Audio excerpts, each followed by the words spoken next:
This year marks the 110th anniversary of the execution of Edith Cavell in Brussels.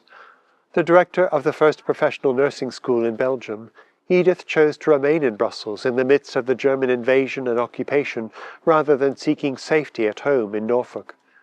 She knew that she and her nurses would be needed to care for the wounded on both sides of the conflict.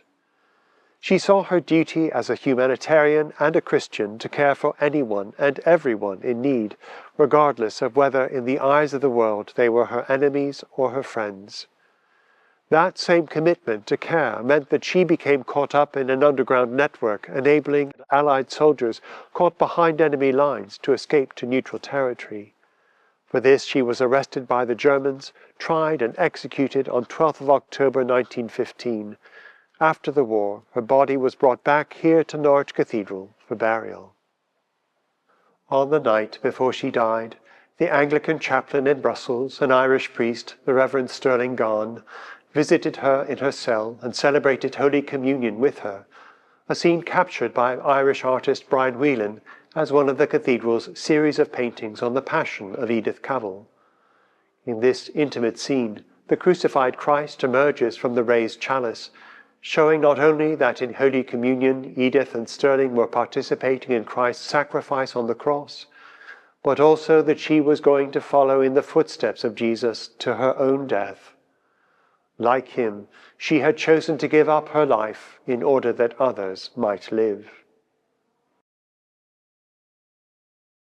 As we commemorate the 110th anniversary of Edith's death, we too will be celebrating Holy Communion, recognizing that in the sacrament of the altar, the living and the departed, earth and heaven, are united in Christ regardless of our separation in time and space.